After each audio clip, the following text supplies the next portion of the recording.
Alam mo ba kung bakit ako hindi nakapasa sa job interview ko dati? Dahil sa suot kong relo. Yung suot kong relo noon is yung pang gym, yung malaki yung watch face.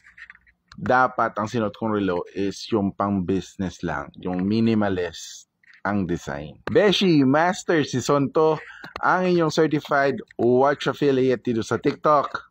At ngayon, ibubunyag ko ang katotohanan tungkol sa analog at digital watches. Analog o digital na relo.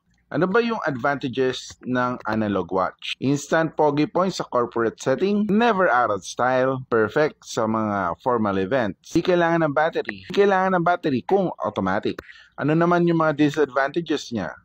Siyempre, mas mahal yung maintenance niya. Wala siyang extra features at kailangan i-adjust kada buwan. Ano naman ang advantages ng mga digital watches o yung mga smartwatch? May stopwatch, timer, alarm.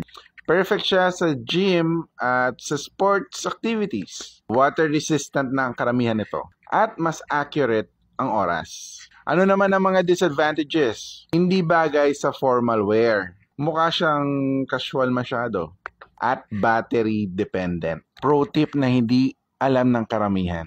Hindi mo naman kailangan mamili ng isang watch na susuotin. At ang sekreto ng mga successful professionals, meron silang dalawang klase ng relo. Alam mo ba nung nalaman ko to from rejected interviews, naging tanungan na ako sa opisina kung anong mga bagay sa kanilang relo. Mindset lang yan, mga beshi ko at mga master ko. Quick guide kung kailan dapat gamitin ang analog watch. Client meetings, job interviews, wedding, corporate events. Ang digital watch naman, kapag ikaw ay pupunta sa gym, sports activities, pwede mo siyang gawing daily watch mo. Yung mga pagnutusan ka, lalabas ka lang, ganun. Pang-travel, comment analog o digital kung ano ang mas bet mo. Need mo ba ng guide kung paano pumili ng unang analog watch mo? Save this video at i-follow mo ko.